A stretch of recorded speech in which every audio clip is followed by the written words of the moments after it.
verso 1 até o verso 14.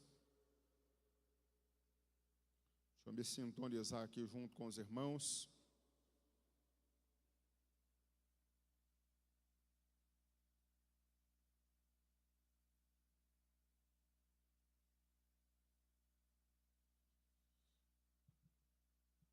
Mateus capítulo 24, a partir do verso 1.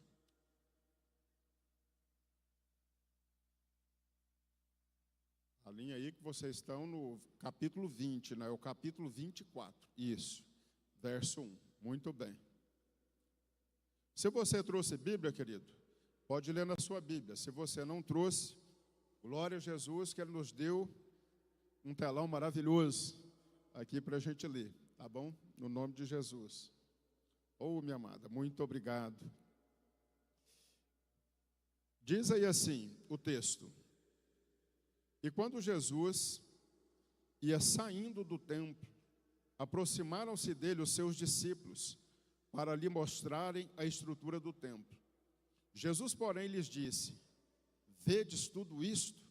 Em verdade vos digo que não ficará aqui pedra sobre pedra, que não seja derribada. Verso 3, e estando assentado no Monte das Oliveiras, chegaram-se a ele os seus discípulos, em particular, dizendo-nos: quando serão essas coisas? E que sinal haverá da tua vinda e do fim do mundo? Veja que os discípulos estão interessados em saber o que Jesus começara a falar aqui no verso 1, né? Ou seja, Jesus estava com os discípulos, aqui já no capítulo anterior, mostrando já fundamentos do reino para eles, mas agora Jesus ele traz um discurso profético, escatológico. Jesus está falando de coisas para o futuro e também de últimas coisas. Irmãos, e se tem uma coisa que nós somos, é curioso, sim ou não? Você quer matar alguém de curiosidade e dizer para ele assim: ei, eu quero conversar com você. E a pessoa diz assim: sim, que dia que é? Aí ele fala: não, daqui 15 dias a gente conversa. Isso é uma espécie de tortura, né? Uma tortura para nós, porque nós temos uma carência de saber. Então Jesus está falando de um fim, Jesus está falando de talvez uma data para as coisas se encerrarem, mas os discípulos ficaram tão intrigados com isso que eles categorizam até mesmo as perguntas. Dize-nos, quando serão essas coisas? Que dia que é que o templo vai cair, que vai ser tudo derribado? Que sinal haverá da tua vinda? E quando vai ser o fim do mundo? E Jesus respondendo lhes disse-lhes: acautelai-vos que ninguém vos engane, porque muitos virão em meu nome dizendo: eu sou o Cristo, e enganarão a muitos. E ouvireis de guerras e de rumores de guerras. Olhai, não vos assusteis, porque é mister ou necessário que tudo isso aconteça, mas ainda não é o fim. Porquanto se levantará nação contra nação e reino contra reino. Haverá fomes, pestes e terremotos em vários lugares. O verso 7, irmãos, pergunto para você, ocorre alguma medida hoje? Você vê acontecer episódios aqui do verso 7? Nós temos notícias de terremoto e guerras e rumores de guerra. Irmãos, a gente está vivendo um tempo de rumor de guerra que a gente fica assim: será? Será que acontece? Irmãos, e nós estamos, talvez, até normalizando a questão de guerra. Mas há quantos anos você agora se lembra que não tem uma guerra pelo mundo? Há quantos anos você não ouve falar assim: olha, está tudo em paz, não tem ninguém em guerra?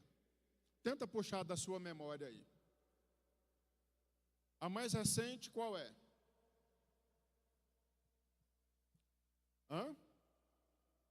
Ucrânia.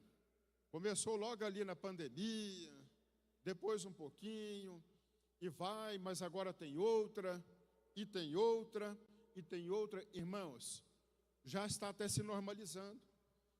E aí, o único rumor de guerra que a gente teme é superpotências, mas tremores. Irmão, tem tremor até aqui, chegando no Brasil, próximo, bem próximo de nós. Agora, por último, Colômbia, Venezuela, lugares que nós ouvimos muito pouco. Pastor, será que já é o fim do mundo? Será que já está começando? Vamos seguir a leitura. Mas essas coisas são o princípio das dores. Ainda não é o fim. Então vos hão de entregar para serdes atormentados, e matar-vos-ão, e sereis odiados de todas as nações por causa do meu nome. Algumas pessoas acreditam que esse versículo aqui, Jesus está falando a respeito dos judeus. Eu explico para você porque não é, porque o povo judeu não vai ser atormentado por causa do nome de Jesus. Porque eles não o receberam. Porque eles ainda aguardam a vinda de um Messias. Então, para eles, isso não é. E Jesus está falando com os seus discípulos. Jesus está falando com quem o segue. Nesse tempo, muitos serão escandalizados. Está tendo muito escândalo pelas igrejas hoje, irmãos? Está tendo igreja. Então, já é o fim dos tempos. Veja, esse escândalo aqui ainda não é o que está acontecendo. O que está acontecendo ainda não está nesse nível. E trair-se-ão uns aos outros, e uns aos outros se odiarão. E surgirão muitos falsos profetas, e enganarão a muitos. O verso 12, aí começa a ficar muito sério. E por se multiplicar a iniquidade, o amor de muitos vai fazer o que, igreja? Se esfriará. Mas aquele que perseverar até o fim, esse será salvo. E este evangelho do reino será pregado em todo o mundo, em testemunho a todas as nações, então virá o fim. Amém? Querido, eu quero falar com você hoje sobre a urgência de um chamado e a urgência também de nós estarmos atentos aos sinais, à cronologia celestial, a cronologia do reino de Deus. Eu quero chamar a sua atenção hoje para que você entenda um pouco mais sobre a urgência de um chamado que Jesus tem para nós como igreja, como nação, como povo de Deus. O tempo do fim, ele vem. E, queridos, como eu disse, algumas coisas estão sendo muito normalizadas. O que é normalizar alguma coisa? Normalizar é quando a gente não acha mais que algumas coisas deveriam ter atenção. Eu vou dizer para você coisas pequenas que me intrigam. Eu tenho muito tempo que eu sou avesso a comer sanduíche, por exemplo. Mas outro dia estava em casa, eu e a Genesi, só nós dois, ela queria um açaí. Eu falei, não, eu quero comer alguma coisa quente. E eu não como sanduíche de grandes redes. Mas no dia a promoção do iFood era da grande rede. Eu falei, tá ótimo, então vai esse negócio hoje. Hoje é dia do lixo mesmo. Eu vou me enfiar no lixo. Irmãos, quando aquele lanche chegou, a minha indignação foi tanta que eu perdi a fome. Eu não comi. Quando eu abri aquele sanduíche, e tinha uma carne desse tamanho, uma lambreca de queijo, 2 fatias de pão queimado. Eu falei, Senhor Jesus, o que eu estou fazendo? O que eu estou fazendo, Senhor? Eu paguei R$28 numa coisa dessa daqui, para acabar de morrer. Irmãos, eu não comi. Aí eu tenho uma cachorrinha que não é minha, ela é do meu vizinho. Eu falei, quer saber? Eu vou dar esse sanduíche para a Pretinha. E fui lá e pus para a Pretinha. A Pretinha também não comeu. Eu acho que ela também ficou indignada. Mas o que eu estou falando para você de normalizar, irmãos? Veja, as coisas que a gente anda comprando está cada vez menor e cada vez mais caro. Nós estamos normalizando, irmão. As coisas diminuírem e o preço ficar o mesmo. A gente está normalizando certas formas de tratamento. A gente está normalizando certas condutas que não deveriam ser normalizadas. Certas agressões, certas intimidações. Irmãos, nós estamos normalizando. Eu disse isso para vocês aqui um dia desse, não vou nem repetir. Eu estou com o meu canal do YouTube bloqueado. E nem seguidor eu tenho.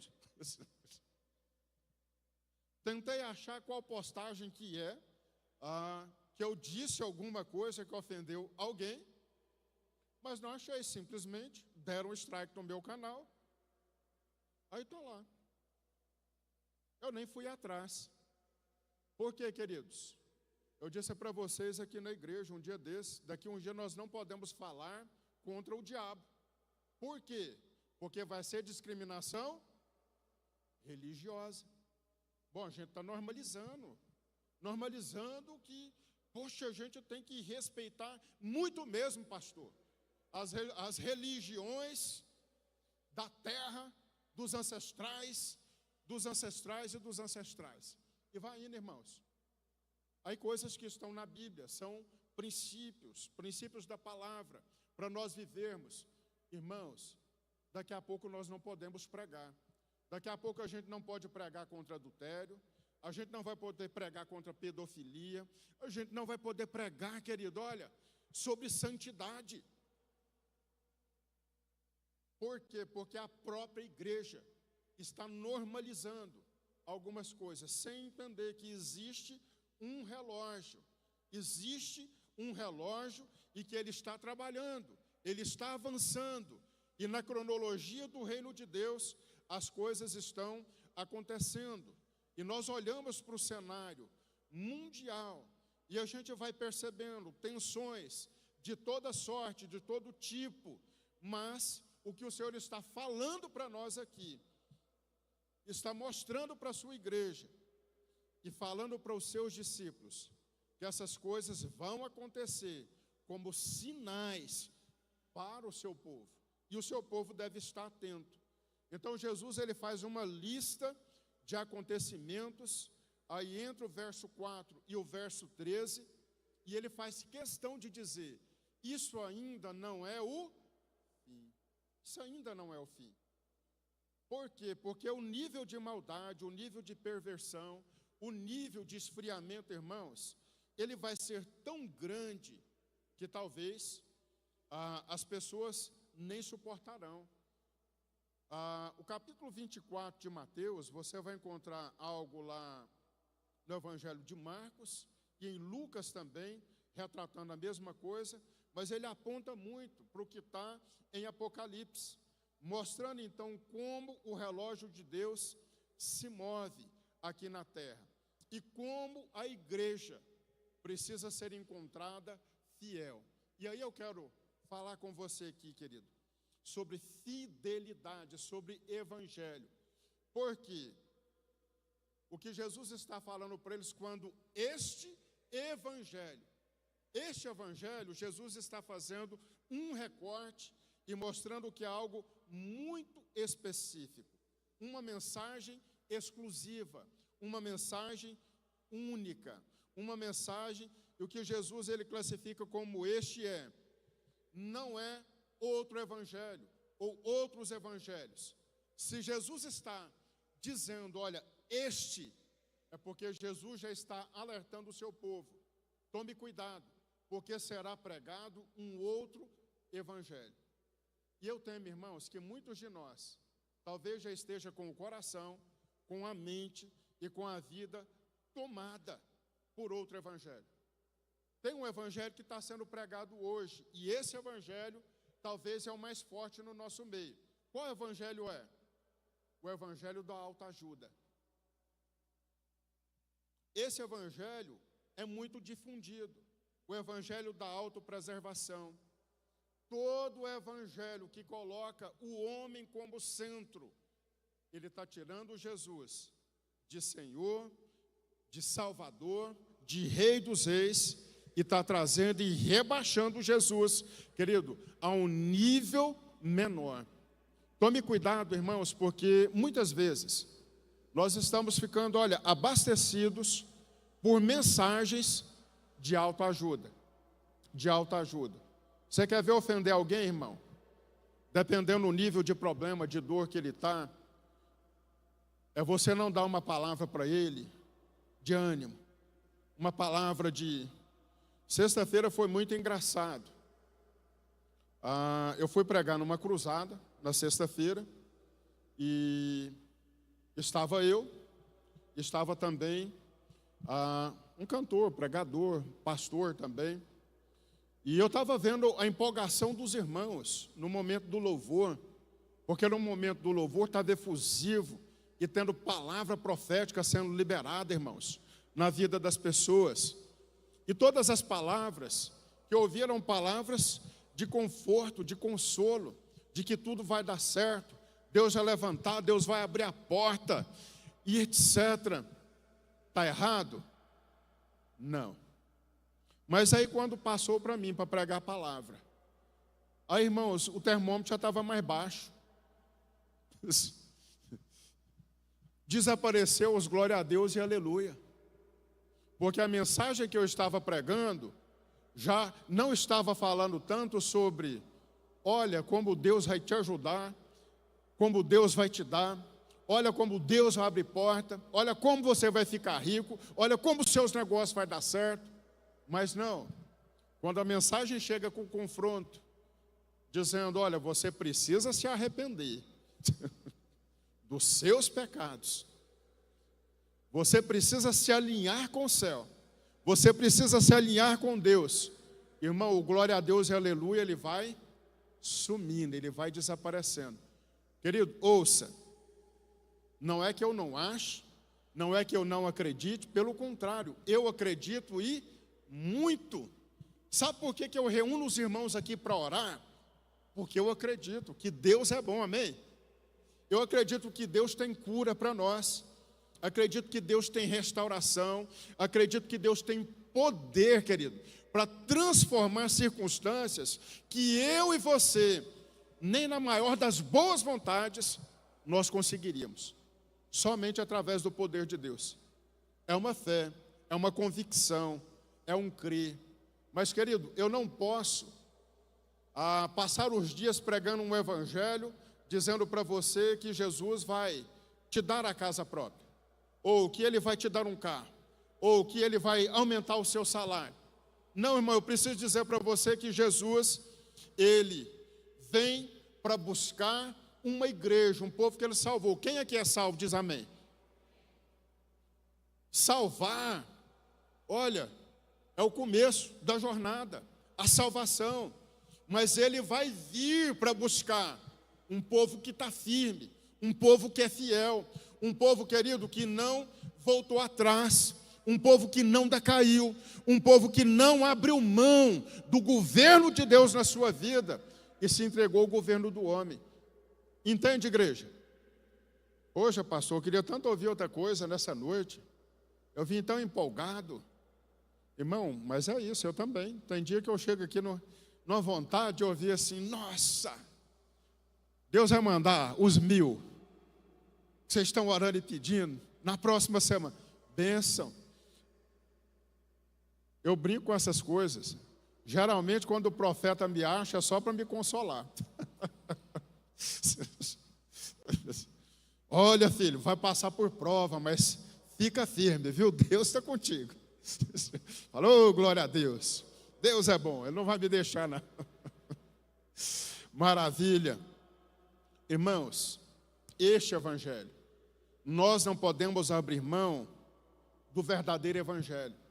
E o verdadeiro evangelho não é aquele, querido, que só te dá benefícios. O verdadeiro evangelho é aquele que te chama para viver também segundo o modelo do reino. E o modelo do reino é de renúncia. O modelo do reino não é simplesmente de benesses. O modelo do reino é caminhe, siga. Olha o que Jesus disse: aquele que quiser vir após mim, o que ele tem que fazer? Negar a si? Então tem alguma coisa errada quando a gente está se exaltando demais. Tem alguma coisa errada, irmãos, quando o culto precisa agradar demais os irmãos. Tem alguma coisa errada, olha, quando a gente vem para a igreja e quem tem que ser agradado não é Deus, é os irmãos. Sabe, querido, tem alguma coisa errada com o povo, quando eles deixam de vir para a igreja para adorar, mas parece que eles vieram para ser adorados. Querido, que fique claro para você, Deus quer o melhor para nós. Sempre, sempre. Mas tome cuidado para que o evangelho não perca a centralidade, aonde eu e você precisem renunciar. Sabe por que muita gente faltou o culto hoje? Porque só teve um na igreja, irmãos. Adivinha? Porque não conseguiu renunciar à vontade de ficar em casa.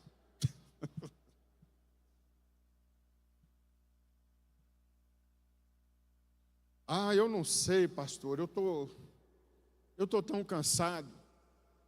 Irmão, até o cansaço a gente tem que renunciar. Tem ou não tem igreja? A gente não pode ser complacente demais, conivente demais, olha, com certas coisas. O Evangelho de Cristo nos chama para uma mudança de mentalidade, para uma mudança de posicionamento, e ele exige uma mudança radical de nós, aonde nós venhamos compreender que o Senhor é soberano nas nossas vidas, em todas as esferas, em todas as decisões. Existe uma ilustração aqui, principalmente no livro de Romanos.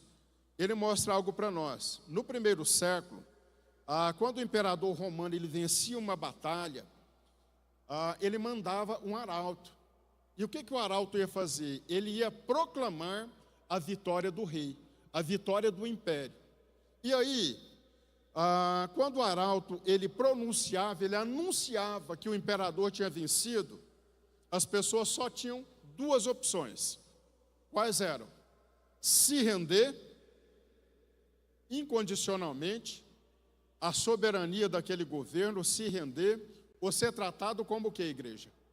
Rebelde. Ou como um rebelde.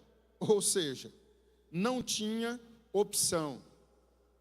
Então, se nós entregamos a nossa vida para Jesus, existe uma advertência para nós. Cuidado com o outro evangelho. Porque no outro evangelho, Jesus deixou de ser Senhor. Cuidado com o outro evangelho. Porque nesse evangelho, Jesus não é o centro, ele é apenas um apêndice. No outro evangelho, o centro é o homem. Então, nessa ilustração, precisa ficar muito claro. Ou nós nos rendemos integralmente e nos submetemos, porque agora nós vivemos sobre o governo de Cristo e não o governo do homem. E Gálatas capítulo 1, verso 8, ele diz, e dá uma advertência severa contra outro evangelho.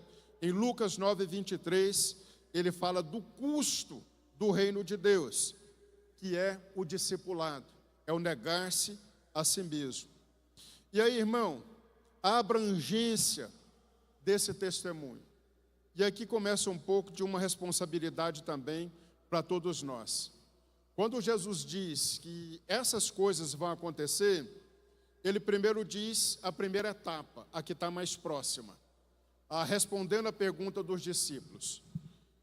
Primeiro, vão destruir o templo, é a primeira parte. Isso aconteceu no ano 70 depois de Cristo. 1.300.000 judeus morreram naquela ocasião. E morreram de forma trágica, e morreram de forma dura, para mandar um recado mesmo. Naquele tempo, o templo foi destruído. Depois, Jesus está falando da destruição do templo, de uma grande aflição, onde o mundo vai passar por aflição. E ele diz que essa aflição vai trazer no mundo uma coisa chamada iniquidade, frieza. E ele diz, olha, que nesse tempo o amor de muitos esfriará. Olha aqui para mim, irmãos. Nós às vezes olhamos para as pessoas e aplicamos esse versículo, dizendo que tem muita gente fria, porque o amor por Deus esfriou. Não, aqui não está tratando do amor dentro da igreja. Aqui está falando que o amor de muitos vai se esfriar por aumentar o que, irmãos? A iniquidade. A iniquidade aumenta dentro da igreja ou fora dela? Participa comigo, irmãos. A iniquidade aumenta dentro da igreja ou fora? É fora. É fora. O texto está tratando, Jesus está falando de nações, e está falando para um povo que tem que ficar fiel, e que a iniquidade vai começar a esfriar o amor das pessoas. Vai atingir a igreja? Vai atingir. Vai atingir os crentes? Vai atingir também.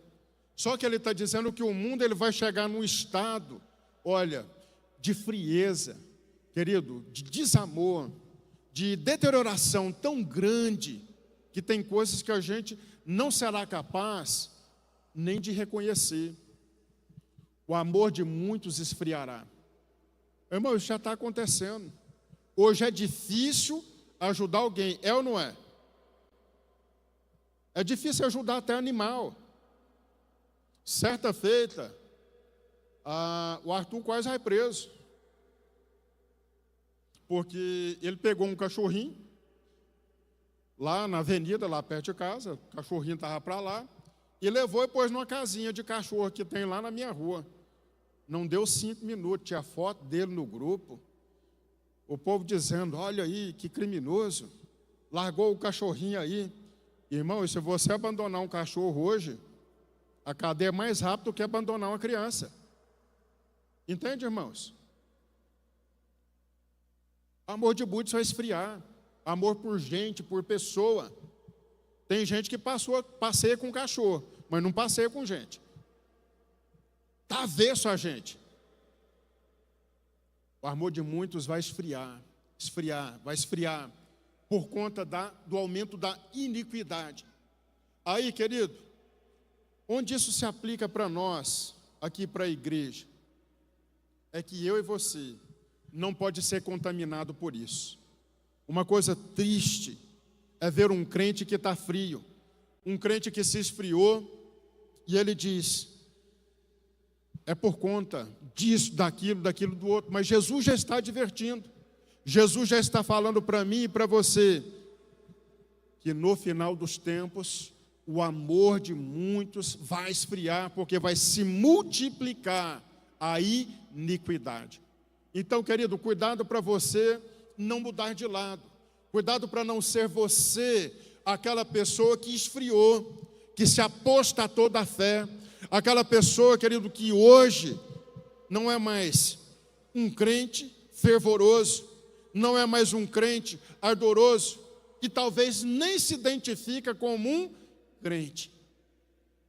Irmão, tem lugar que é proibido da paz do Senhor. Até quando você vai pregar? Até da paz do Senhor. Quando a pessoa sobe no púlpito, qual é a saudação? Bom dia, boa tarde, meus irmãos. E é isso daí. A orientação é, não dê a paz do Senhor, porque é religioso. Não fique ensinando a cumprimentar com a paz, porque isso também é religioso. Veja o nível, irmãos, que nós estamos chegando, que nós estamos hoje tratando. A abrangência desse evangelho, ela é para todas as nações, é urgente, e o Senhor espera que a igreja, ela carregue esse testemunho. Nós precisamos portar esse testemunho. Mas qual é o grande problema, o grande entrave hoje? Existe uma igreja que está apática, existe uma igreja que está adormecida, existe uma igreja, irmãos, que está esperando um avivamento que não virá. E por que ele não virá? Porque Jesus, ele não vai vir, ele não vai trazer um avivamento aonde ele não é o centro e a igreja está desalinhada com o que ele está esperando que a igreja faça, testificando do seu poder, testificando também da sua vinda. Nós queremos um avivamento no nosso tempo, mas existe uma igreja, querido, apática, uma igreja que não está preocupada em orar pelos povos, que não está preocupada em ir e que não está preocupada em sair das quatro paredes. E onde eu vou, eu faço esse confronto. Quantos aqui esperam a volta de Jesus? Você espera rápido a volta dele? Existe uma urgência. Os sinais estão acontecendo. Mas existe uma apatia, irmãos. Uma apatia. Nós temos células aqui na igreja, temos casa de paz, temos trabalho de evangelismo, temos trabalho missionário.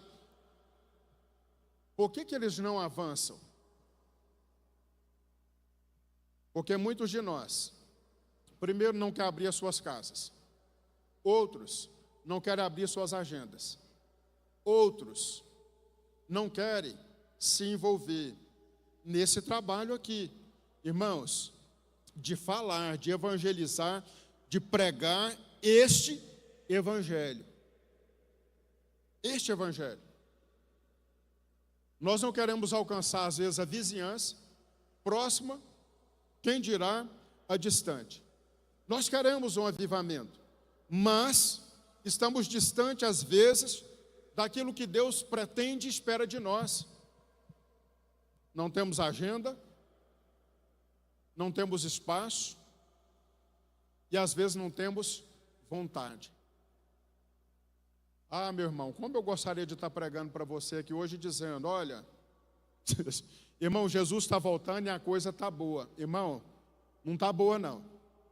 Ela não está boa porque muitos de nós estamos querendo viver este evangelho, sem renúncia, sem termos que pregar, sem termos que anunciar, e sem termos que abrir mão de certas coisas. Apáticos. Estamos apáticos no testemunho e no poder.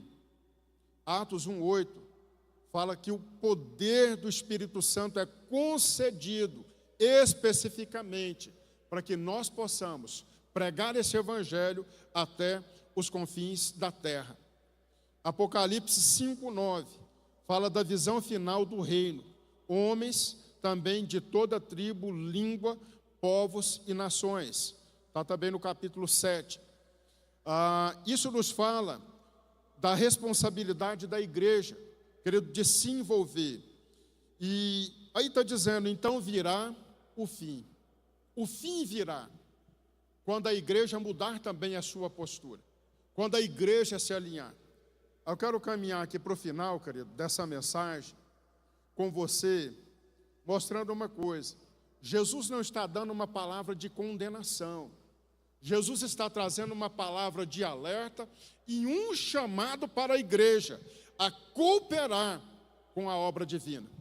Mas para cooperar com Ele, precisa se associar a Ele nessa tarefa e obedecer integralmente. Nós não podemos ser espectadores passivos daquilo que está acontecendo. Ei, irmão, deixa eu fazer uma pergunta para você aqui. Vai ser um prejuízo muito grande um parente seu não entrar no céu? Te importa isso ou não? Porque a gente vive uma igreja hoje que parece que não importa quem entra e quem não entra no céu. Ô irmão, te importa se o seu vizinho não for? Ou você é daquela teoria que diz assim, pastor, o problema é de cada um. Cada um com seus, cada um com as suas coisas, cada um com os seus problemas, cada um com as suas escolhas. Irmãos, nós estamos vivendo um tempo tão sério como igreja, que parece que fazer a obra para nós é uma coisa tão multifacetada que eu escolho fazer somente aquilo que faz sentido para mim. Então deixa eu perguntar para você, faz sentido um parente seu ir para o inferno? Sim ou não, irmãos? Pastor, mas eu já preguei para os meus parentes tudo, já falei de Jesus. É por isso que Jesus está falando para a igreja, e não é só para um membro, ele está falando para um corpo, que nós devemos nos envolver, cooperar com Deus, falar para o povo, irmãos. E tem gente que só vai ouvir por outro, não vai ouvir pelos de casa. E isso vai ser um grande presente, que outro fale. Mas a igreja, ela não pode se calar. E se nós queremos, apressar a vinda de Jesus, também a sua volta, o apóstolo Pedro, lá na sua segunda carta, no capítulo 2, ele fala que nós devemos aguardar e apressar a vinda do Senhor. E ele diz, olha, então, igreja, desperta, precisa despertar. E esse despertamento, eu quero dizer para você que ele tem a ver com uma agenda. Por que com uma agenda? Porque a agenda revela as suas prioridades. Qual que é a sua prioridade amanhã? Eu duvido que tenha alguém aqui que vai dizer assim, pastor, minha prioridade amanhã é ir na academia.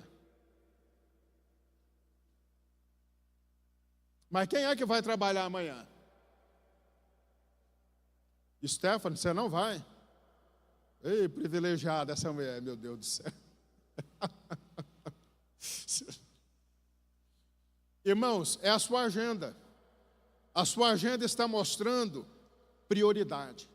Quais são as suas prioridades? E aí eu não quero tratar com você de vida social.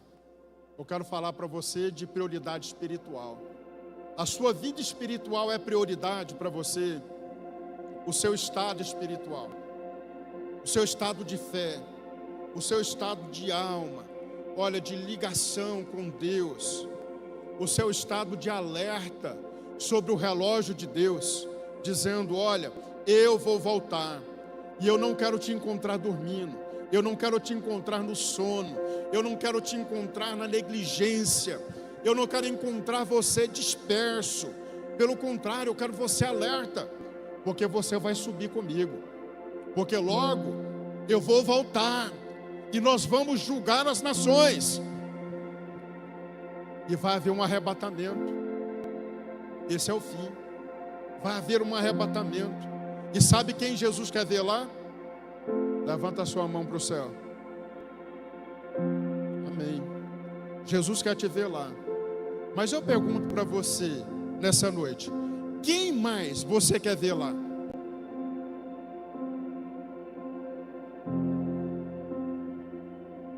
Quem mais?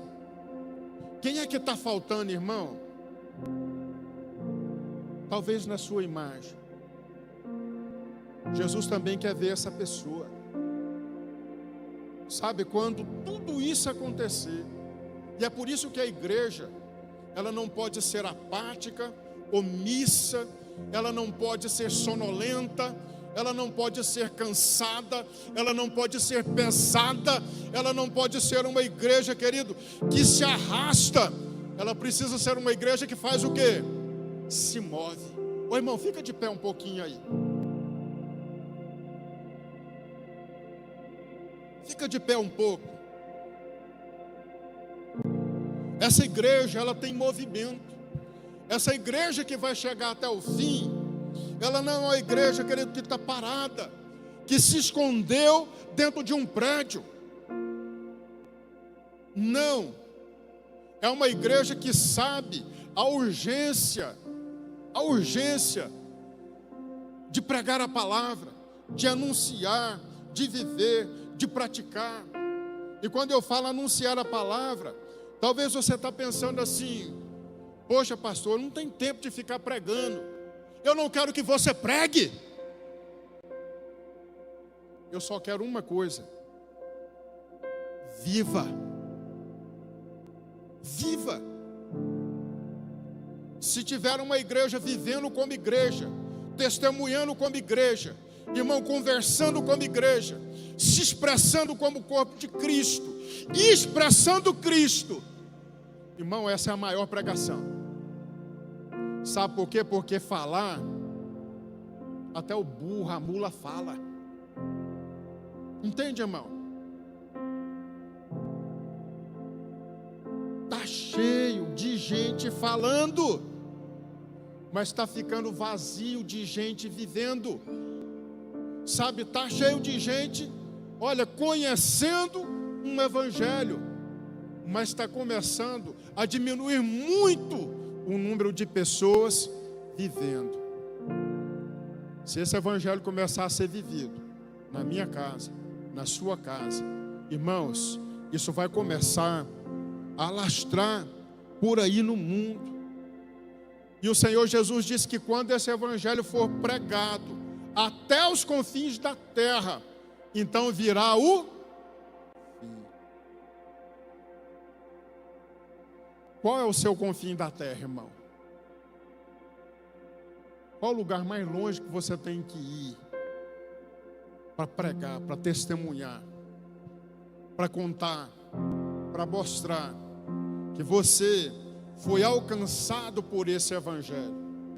Ô meu amado, no nome de Jesus, para algumas pessoas, o lugar mais longe que ele tem que ir, talvez é dentro do quarto, entre o marido e a mulher, talvez na sala, entre os pais e os filhos. Os confins da terra, a gente pensa que é ir lá na Ásia.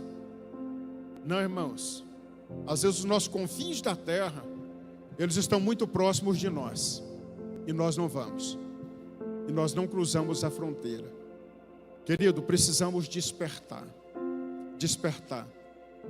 Deus tem muita coisa para fazer em nós, mas entenda uma coisa: não deixe a apatia tomar conta da sua fé, da sua vida espiritual. Busque, querido, não só a liturgia, busque a vida. Busque no Espírito Santo de Deus uma vida que você não viva por motivação, porque ela passa muito rápido. Mas busque viver uma fé que te põe firme, sabe, que te põe firme, que te coloca de pé diante das provas, das lutas, das aflições, das tribulações. Jesus vai encerrar esse capítulo 24, narrando tudo, resumindo em uma coisa só: ele quer encontrar um povo que aprendeu a se firmar em Cristo e não em si mesmo. Então, querido, talvez você está vivendo um tempo na sua fé que você se sente enfraquecido. Não tente pela sua força, não tente, olha, apenas do seu modo. Busque o Senhor para ficar firme nele. Busque em Jesus a firmeza para que a sua esperança ela não se vá. Busque em Jesus a firmeza para você passar por essas adversidades. E elas vão passar, diga comigo, vão passar. Elas vão passar, irmão. E você vai permanecer, você vai prevalecer, porque você se apegou em quem pode te sustentar, é Cristo. Eu queria te convidar a orar. Que você agora faça uma oração junto comigo, orando por você. E o que você vai pedir para Jesus? Você vai pedir para que a sua fé esteja cada vez mais firme na pessoa dele.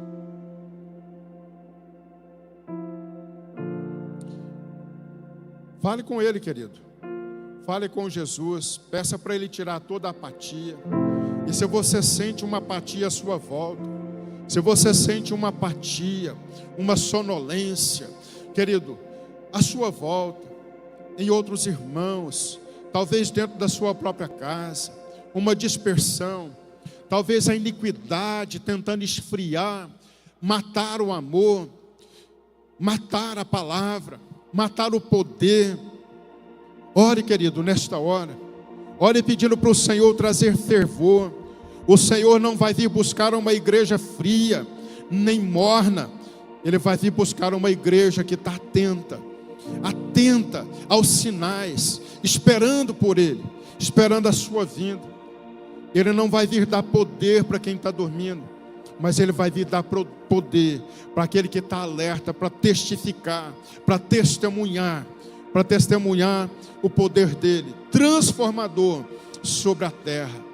Senhor, em nome de Jesus, eu quero agora, meu Deus, orar, ó Deus, e te pedir, Pai, que esta palavra, esta mensagem, meu Deus, esse chamado, esse alerta, meu Deus, para a tua vinda, para a tua volta, então virá, meu Deus, isto é uma sentença que vai acontecer.